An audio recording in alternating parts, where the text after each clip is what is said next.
And we're live. Welcome, everybody. My name is Margaret Pennard, and I'm here to do a double tag Tuesday. And with these two tags, there's a lot of information. We are also in the midst of a readathon, so I've got plenteous notes here. That's the paper component. There's also, bear with me if I'm looking at like 3 different places to try to remember what I should be saying today. Also, bear with me if you start to hear drilling noise over. Bear with me. Yeah, that's me. Drilling noise over at my front door because they said they would be doing work on the deck in the afternoon. It is not yet afternoon here, but someone is setting up and making a lot of glumph, glumph noise. What are you going to do? So, welcome to this double tag Tuesday. I'm so happy to see people here. Say hello to Rachel. Say hello to Anita. You guys are great. Thanks for stopping in. Which tags are we doing today? It's the BannedBooks tag and the Canterbury Tales tag. And why am I pairing these together?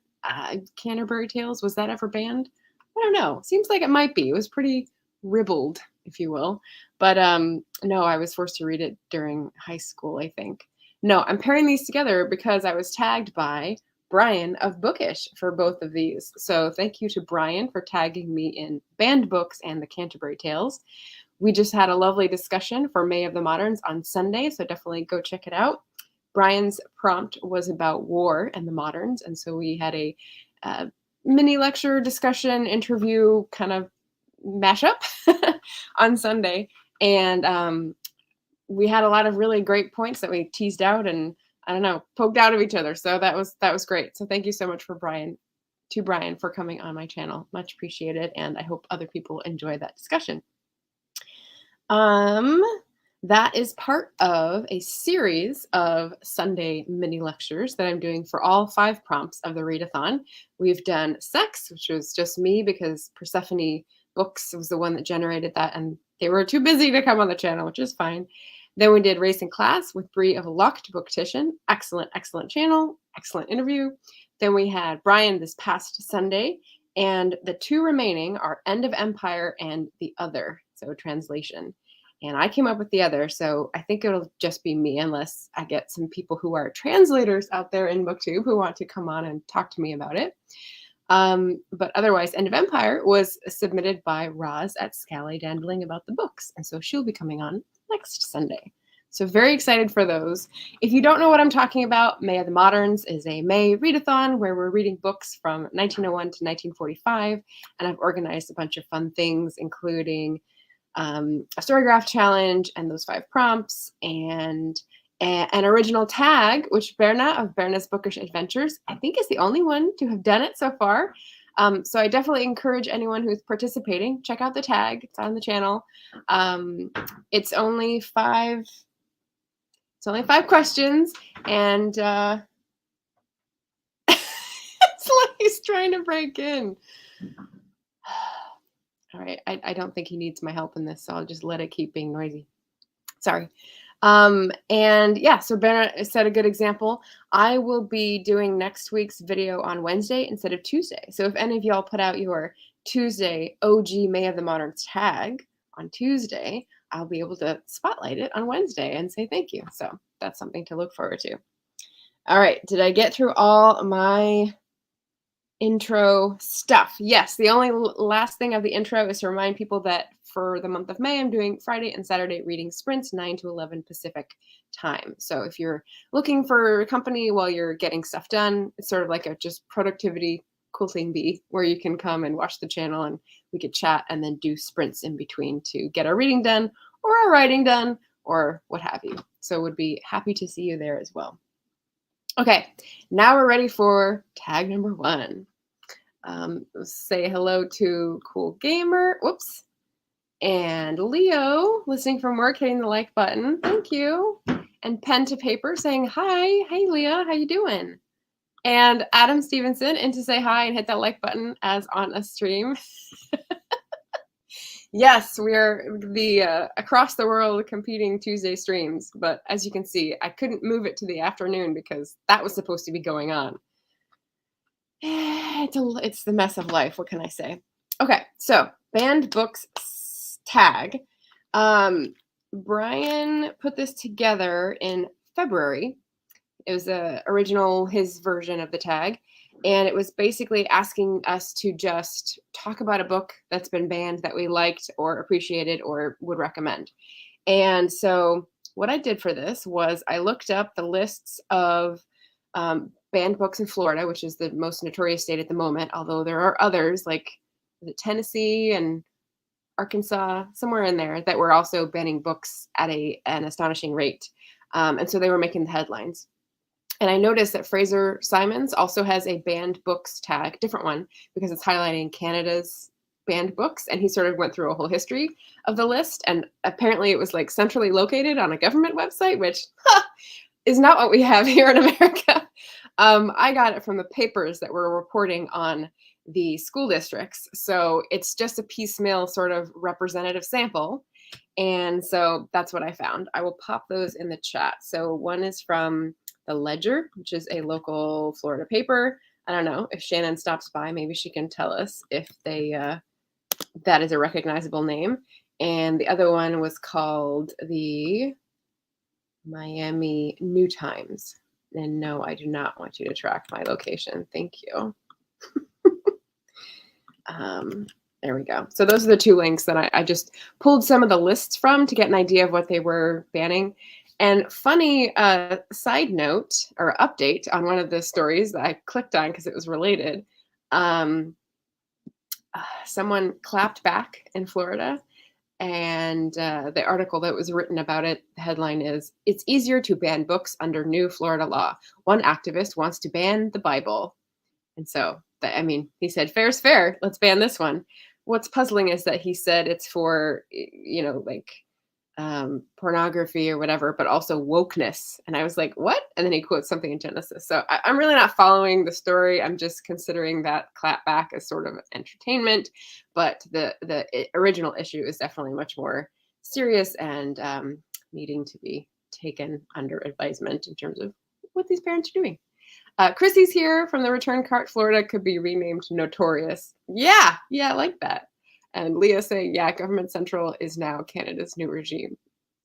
Is that the name of like the clearinghouse site for stuff? That's interesting.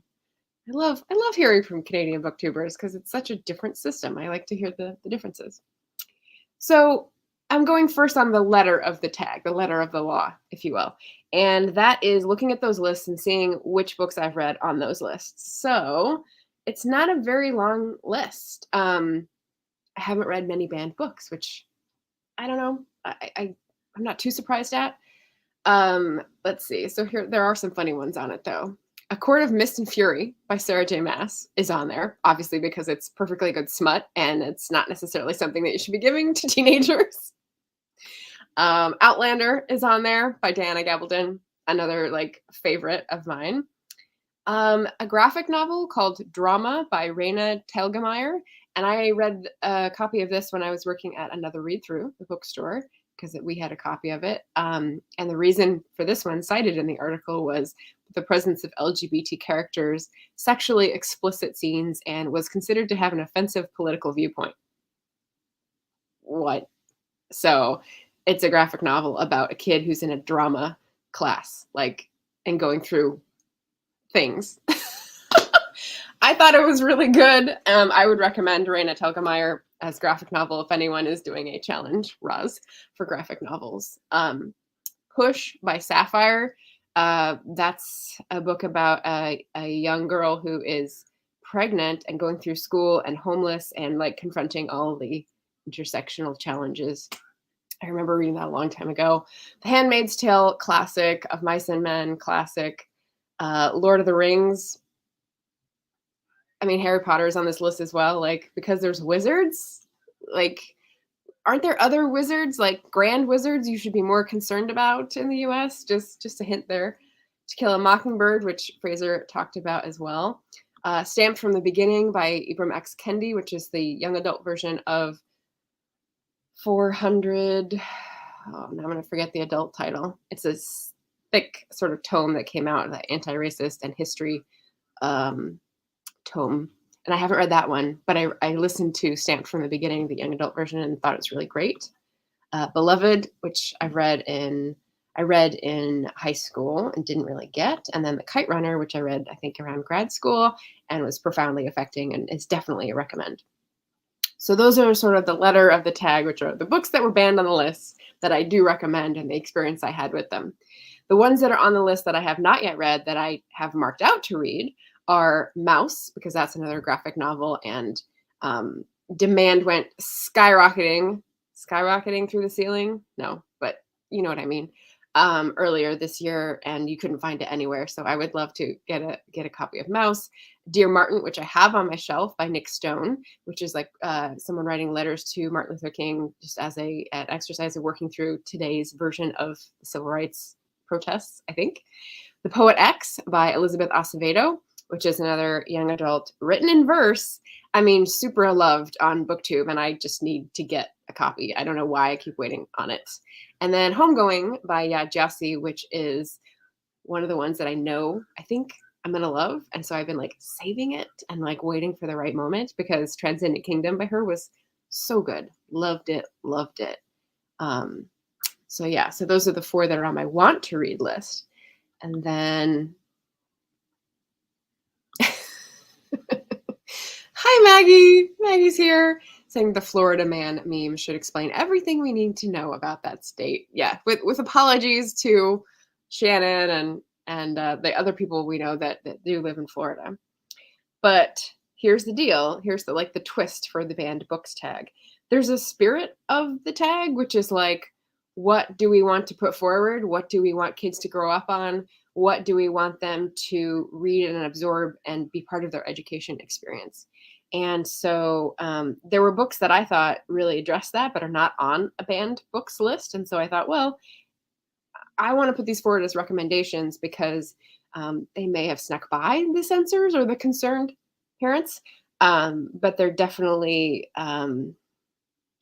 do the things that I want to see in the education system, like promoting a spirit of compassion and solidarity, rather than othering people and keeping people in their own communities of like-minded individuals.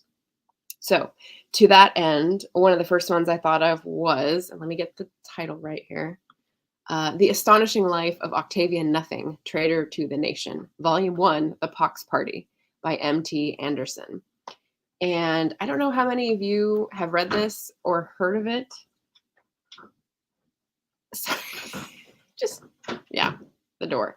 But I read it as an adult, and it was really wrenching because of the detailed, what would it say? Psychological transformation of someone who believes they're part of a family and then has to undergo the psychological trauma of realizing how othered he is and claiming his own identity. And I haven't read the sequel yet. I do have it on audio, strangely enough, on CD. But oof, there are some things in there that have stuck with me that are just really good. So if you're in for a historical fiction that is simply written, but very heart-wrenching and like really make you think about early American history, I definitely recommend The Pox Party.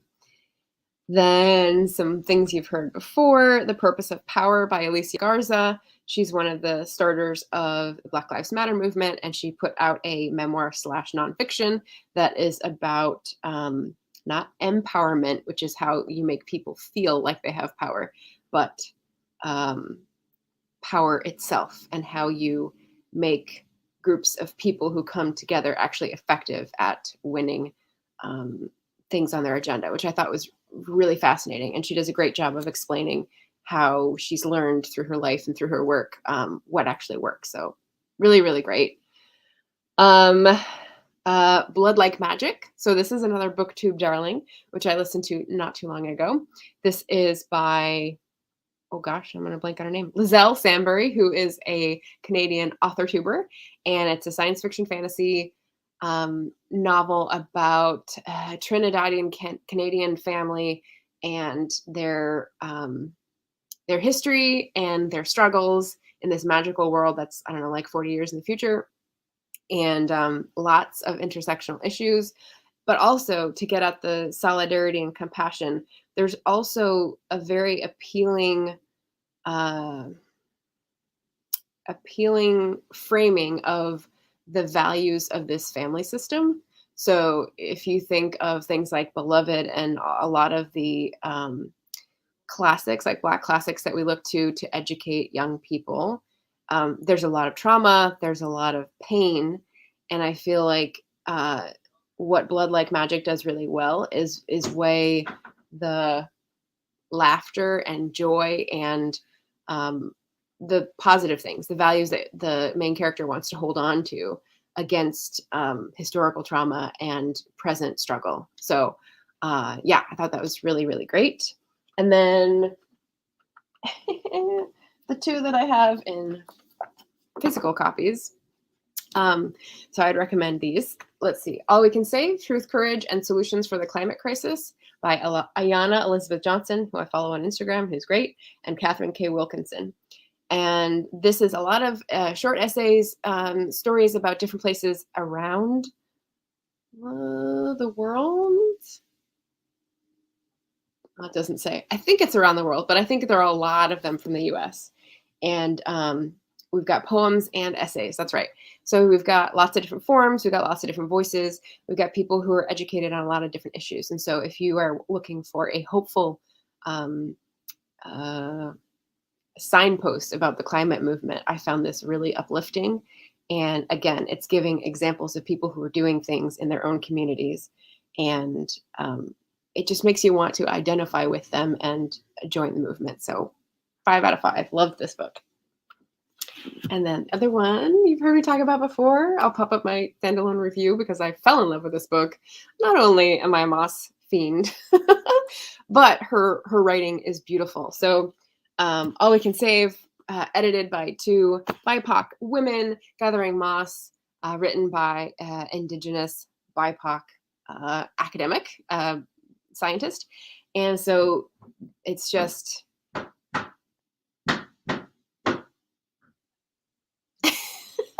it's just great. It's in terms of the way she layers you in and talks about science, but not in a alienating way, and has great metaphors to get you into, like, this is how the system works, and this is how we affect it, and this is how things work without us, and also personal stories. So definitely recommend Robin Wall Kimmerer's Gathering Moss as not a book that's banned, but gets at all the messages in the books that are banned that we want in our system. So there we go. And I think that's it for the BannedBooks tag. So any questions, any comments, any more Florida memes, any more suggestions for BannedBooks to recommend? Leo asks, is that Bean trying to share thoughts on BannedBooks? You have banned Bean? No, I said at the beginning I was doing this earlier instead of pushing it later, which I'm going to be doing soon so that I'm not conflicting my time, because I was told that they're doing work on the porch in the afternoon. So I thought I'd get it in before noon. Apparently the definition for contractors does not apply. So there's some work going on right in front of my front door, and we're just plowing on. Leo says, love the theme of solidarity and compassion. Definitely need much more of that. Yes. See? Love it. I love it. And here we go. I'm glad I went back to banners to remember this. I am tagging Brent of Rad Reads, Jen of Remembered Reads, and Shay of Hey It's Shay. So these are all lovely channels who definitely address important issues and othering and just great things. So when I thought of BannedBooks and like championing solidarity and getting shit done, yeah, that's who I thought of. So I've looked and I didn't see them with this tag on their channel. So hopefully that will filter up and they'll have fun doing the tag however they want. They can do whatever twist they want. Yeah. And now we're going to move to the Canterbury Tales tag. So Brian tagged me in this in March. So only 2 months behind on this one. And yes, he said he tagged people who he thought will have read Canterbury Tales, and I do, but I remember hating it. So qualifier. I remember it being so hard to get through. So I don't know, Brian. Tell me if you think the I don't know. Let's see if this lives up to the hype. And since we're about halfway through and we're on our second tag, don't forget to like and subscribe. Share this if you think it's interesting or with anyone who you think might benefit from learning about the banned books recommendations. Okay, so Canterbury Tales. There are 26 questions because there are 25 tales. 26 is just to tag someone. So let's get stuck into it. This tag is originally by AJ Dunn, reads and writes. And so he put the work into thinking about all these prompts, which are all over the place, and also said, don't worry, you don't have to do all of them. You can pick and choose. And so I was like, thank you. Because there's a lot, so that would take forever. So I think I'm doing about half, a little more than half of the 25 questions. But let's start with the host's tale. This is to find a book that is 800 pages or more. So that's like his definition of a tome. Let me make sure I have it right. The host is the character who relates the tales to the reader. He is large, loud, and merry. Recommend a mammoth book over 800 pages for March of the Mammoths. Well, it's because this was in March and it's no longer March. But what I'm going to do for this tag is recommend books for more than one because I don't know. I just figured that would be more efficient. So for the host, 800 pages plus, I chose The Luminaries by Eleanor Catton. And I know some of you out there have read and were disappointed by this book, but I'm also sticking it in for question number 21, which is The Guildsmen. So maybe this will help you decide if you want to read it.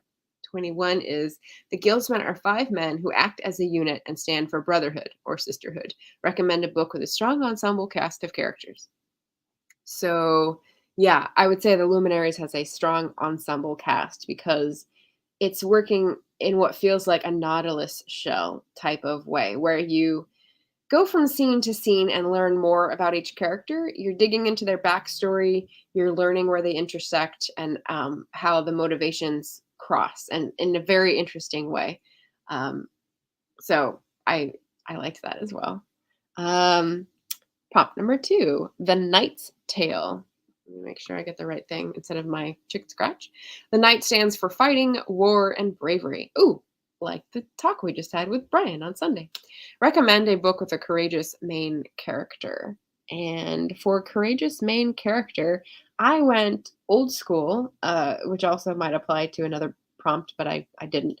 The Dream of the Stone by Christina Askunis. And this is one of those books that I read as a, I don't know, like 12-year-old, and it was young adult, and it was like, just so spoke to my experience, even though it was like a fantasy where there was another world and, all that kind of stuff. But there's a brother and a sister, and they're fighting to save the world from evil people. And there was a stone that was basically like the transporter between worlds. And I don't know, I should probably go back and read it. I think the copy of it that I have is at my parents' house. But yeah, that was a strong main character because it was the girl who was the main character, and she ends up rescuing her older brother.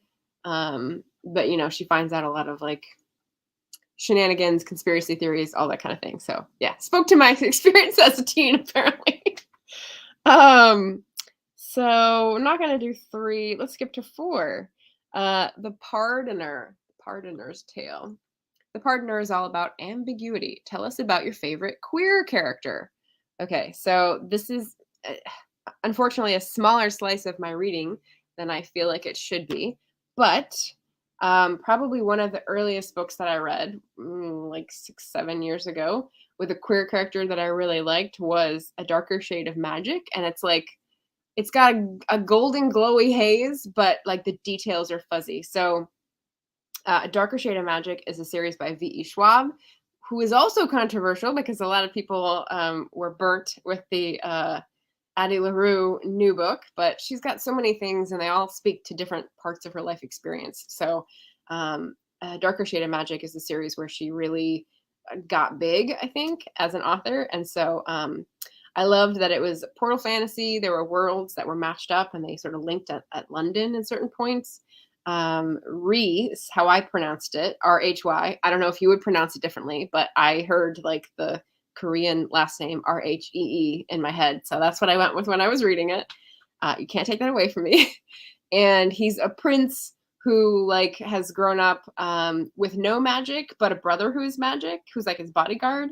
And like all these things happen, but we see him in a relationship and sort of the failure and the resurrection of the relationship. And he's just got a lot of depth and a lot of love, and you see his brother's really adopted brother's relationship, and it's just really really good. So I like that one.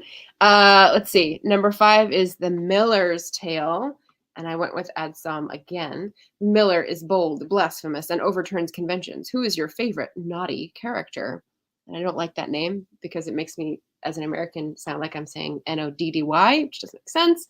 But anyway, with a darker shade of magic, I would have to say Lila Bard is a naughty character. Naughty, as they would say in Matilda. You've got to be a little bit naughty. But yeah, so she is like the thief from one London who gets sucked into another, and she doesn't have magic, and so she's just like very crafty, and obviously to survive, she's scrounging like a Dickensian orphan. And she can't help sort of falling back on that instinct, and does a few things that sort of drive the plot, but also frustrate people around her. So I liked her a lot. And let me know if you're a V.E. Schwab fan. I'd like to know if I'm in good company here. Oh, Maggie's internet is blinking in and out. I will catch the replay. Oh, thanks, Maggie. Okay, so we're at Miller. I'm going to skip Prioress. I'm going to go to number 7, The Monk's Tale, and this is going to be a fun one. People are going to be like, what? The monk cares little for the rule of work and prayer. Tell us about an unconventional character. I mean, there's so many unconventional. What does that mean? But what came up was Aunt Beast. Who remembers who Aunt Beast is? This is going to be like a harder one. And I'll take a drink to give you all the lag time from my voice going out to you hearing it.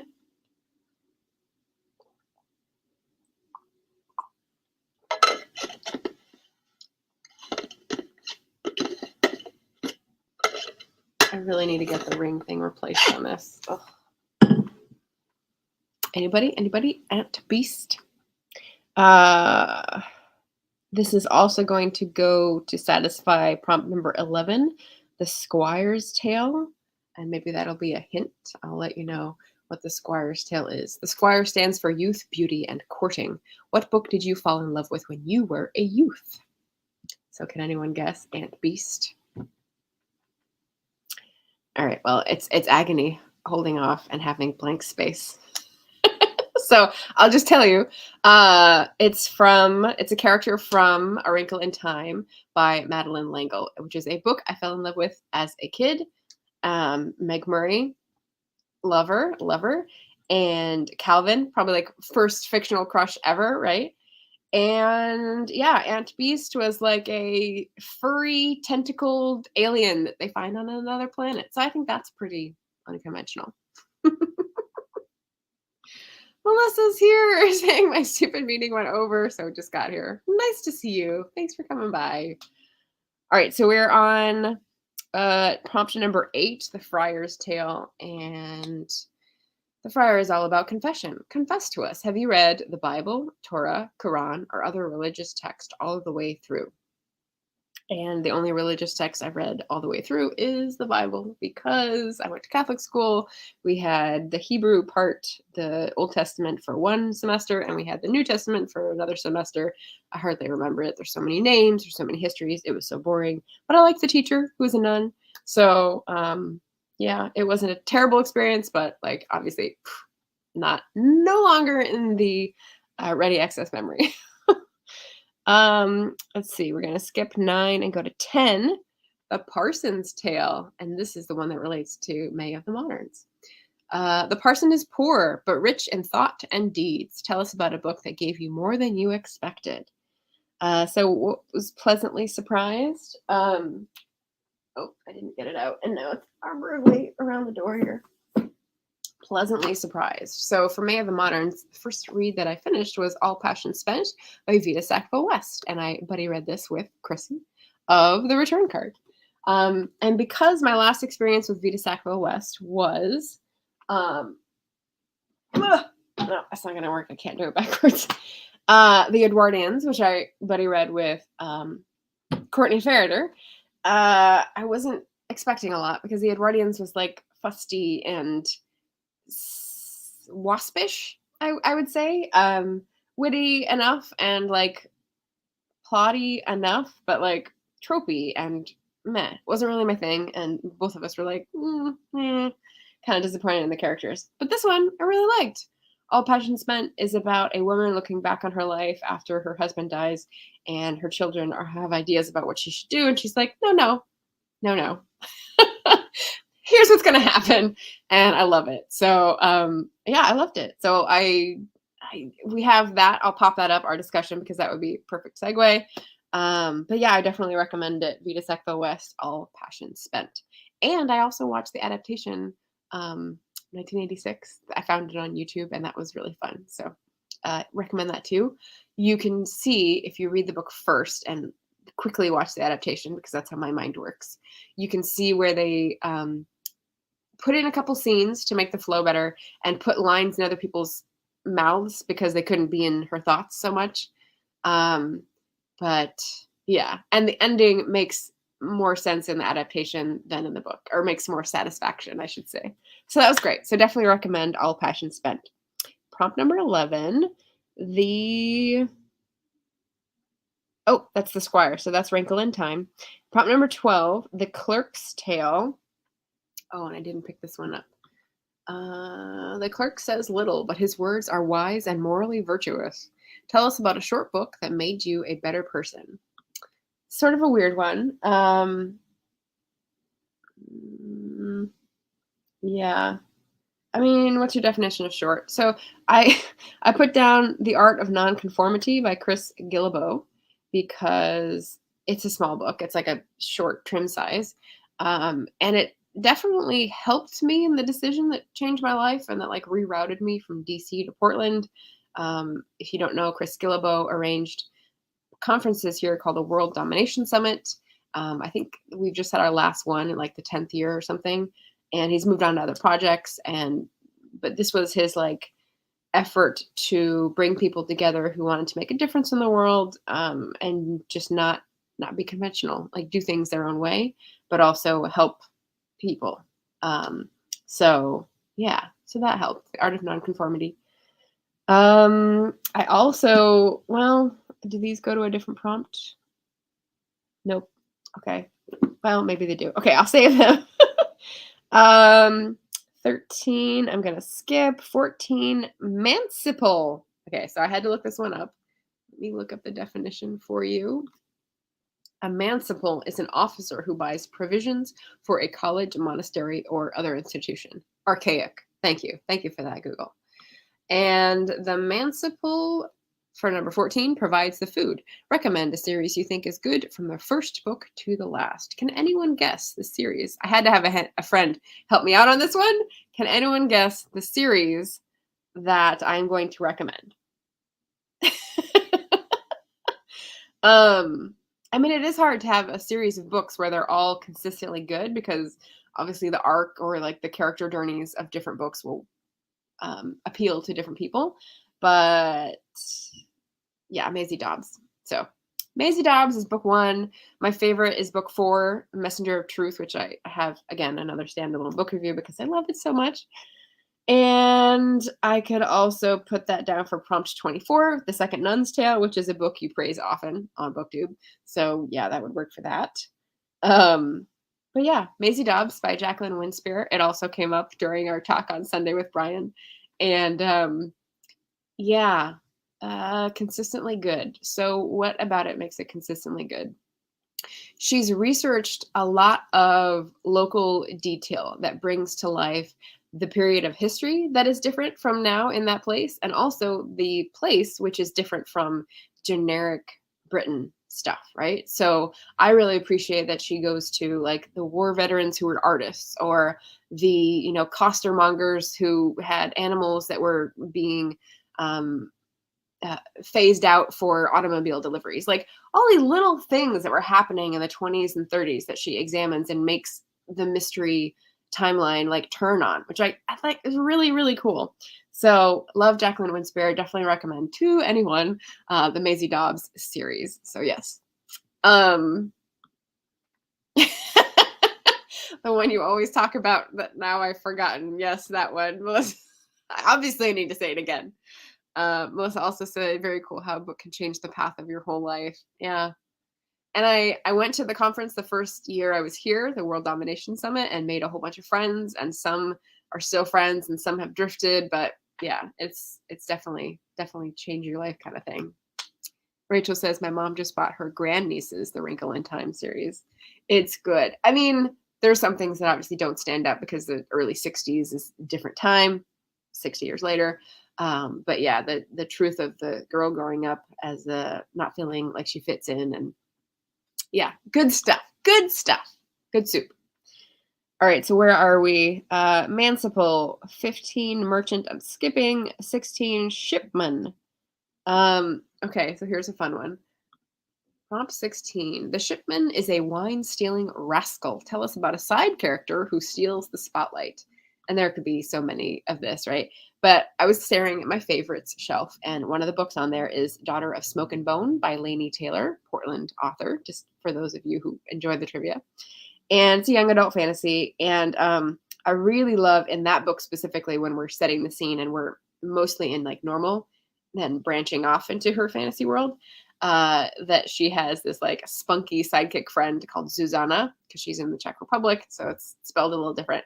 And she's a puppeteer, and she's like stubborn short girl trope, but like very witty and like best dialogue. So she does steal the scenes that she's in, I think. So Zuzana from Daughter of Smoke and Bone for that one.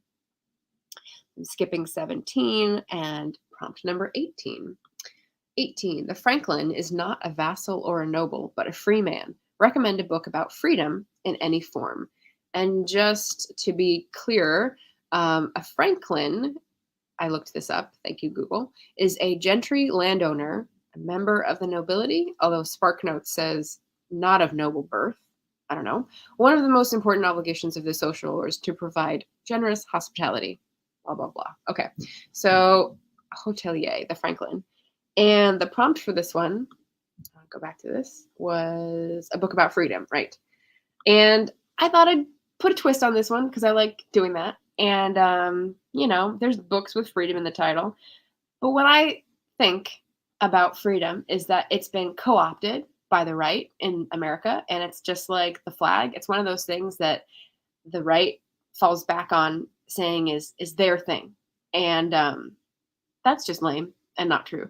So what I think would be really great to get more freedoms to the people and have a more representative democracy is to get the effing dark money out of politics. So for this one, I'm going to recommend Dark Money by Jane Meyer. So there you go. There's my political statement. Jane Meyer is a writer for The New Yorker normally, and this book is like a good-sized nonfiction, and I read it a year and change ago. And it's interesting. It starts out with like the history of the right political movement from the 60s and like the reaction to the civil rights movement up to like 2016-ish.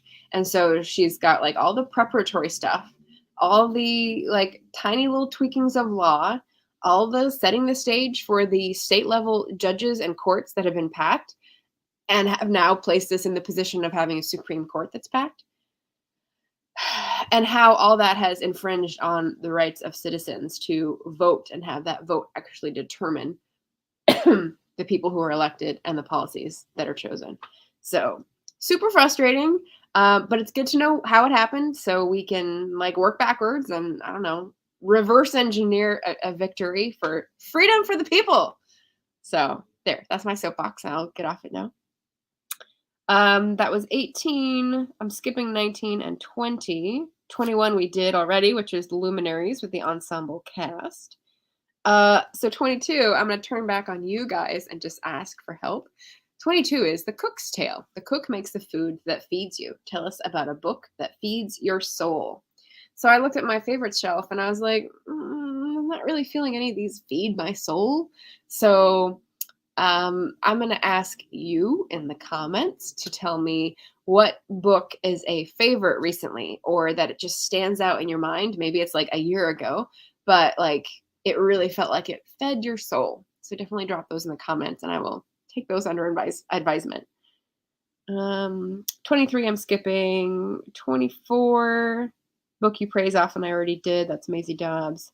And 25, The Nun's Priest's Tale. So let me get the prompt on that. 25, The Nun's Priest is witty and doesn't take himself too seriously. Recommend a book that has a funny or witty main character. And this, so Maisie Dobbs is a historical mystery, but this is my other favorite historical mystery series. You didn't know I had another one, did you? Lori R. King is a San Francisco mystery writer, and her series with Sherlock Holmes and Mary Russell it never disappoints, right? It starts with The Beekeeper's Apprentice, and she's up to like 15 books or so. And I've read almost all of them. I think I'm missing like 2.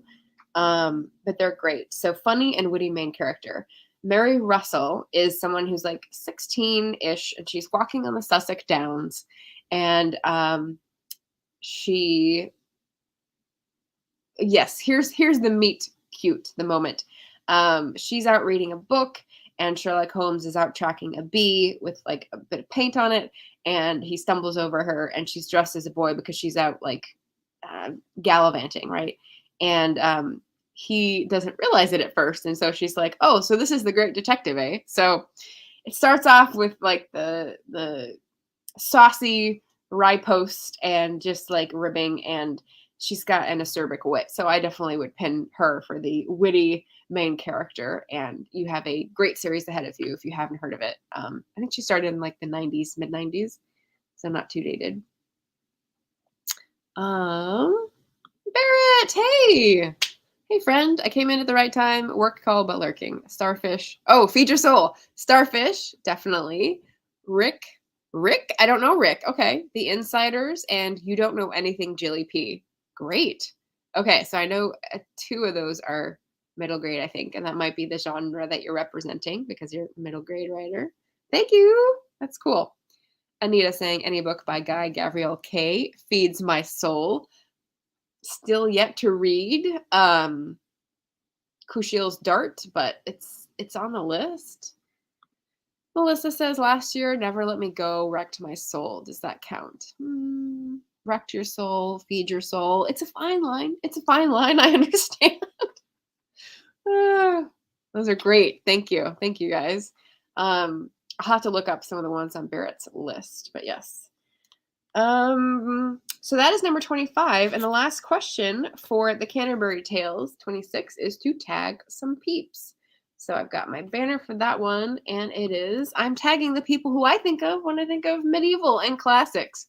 So David Wiley for sure. Liam's Lyceum is a lot of fantasy, but also poetry that's medieval. So I figured that might work and you'd be interested, even though this doesn't really talk about medieval stuff, but yeah, it's Canterbury Tales, so why not? And then Hannah's Books, because, I don't know, maybe you need a tag in the mix. You've done a lot of great chatting videos about stuff lately, so I don't know. Maybe you need a Canterbury Tales tag. So hope you guys enjoy some of these questions. You can definitely choose different ones. It's all there in the description box to check out. And I think that is it. Do I have any last reminders? Last reminders include, don't forget to do, if you have time, the original tag for May of the Moderns. Next Tuesday would be awesome. Like I said, it's only 5 prompts. It's a little thinky and, serious, but hey, you can mix it in with jokes just like I do. We're all good with that. And yeah, I think that's all I got today. Let's take some more recommendations. Okay, so wait. Not Islands of Abandonment. Melissa is saying actually Islands of Decolonial Love would be her recommendation for feeding her soul. Okay, I like that. I don't think I know the author to that one, so that's a great recommendation for me. The Fire Next Time by James Baldwin, classic. I think is that also a short book that could change your life? Because that might work for that prompt. Um, Anita says Crucial Start is not by okay, I'm getting them mixed up. They must have similar looking covers. Okay, then what is the one I'm thinking for Guy Gabriel K? They're like goddess looking covers, right? Maybe that's why I got it mixed up. Thank you. Thank you for correcting. Feel free to correct. I actually got the French 19th century author that Brian uh, has as his profile pic mixed up, and I said Zola instead of Balzac, and it's like, these things are gonna happen. I'm okay being wrong. Anita says Tigana sailing to Sarantium, Lord of Emperors. Okay, well, I don't know these titles as well. Okay. I think I've definitely seen the covers, but not like registered the titles. Great job. Great recommendations. Thank you. Leo says, oh, yes, that works too. Life changing. Oh, and Leo says, Islands of Decolonial Love is on my TBR. Must get to it. Nice. Do you remember the author? That would be helpful. And I can note it down. But yeah, so I've tagged 3 people for each of these tags to pass on the tag love. Thank you, AJ Dunn Reads and Writes, for putting all the work into making the Canterbury Tales tag. That is a lot, quite a feat. And thank you to Brian for tagging me and giving me some fodder for this Tuesday, double tag Tuesday. And yeah, I think I'm gonna get back to my May of the Moderns reading. What we have coming up this week are Friday and Saturday reading sprints, basically just productivity sprints if you want to join in. Friday or Saturday from 9 to 11 a.m. Pacific. And Leanne Beta Samosake. Not sure of spelling. Simpson. Okay. All right. Sounds good. Melissa beat Leo to it. And Leo says, want to get several of the books you recommended, including The Purpose of Power by Alicia Garza and Gathering Moss by Robin Wall Kimmerer. And yeah, I got this one at the bookstore at the coast, and I got this one on my trip to Boston. So I loved being able to get the physical version and support BIPOC authors. And Melissa says would recommend it on audio as well. Okay, well, see if I can find it on Libro.fm. My favorite, sweetest smelling books sold on audio, right? All right. Well, thank you everybody for tuning in. I know you can go over to Colin's channel to tune in to Colin and Adam doing sprints now, if that's your jam, for another hour or so. And otherwise, ta-da! Thank you for joining. Like, comment, subscribe if you're watching this on the replay. Tell me what you're reading for May of the Moderns. If the octopus is getting any better, Barrett, it is getting better. Something happens. And yeah, it's good. It's good. So I've never done this, but just curious in case people listen to the end, put a comment afterwards with an emoji, a single emoji, and I'll find out who listens to the end. All right, that's going to be it for us today, everybody. I'm going to see if I can get out my front door now. Okay, have a great week.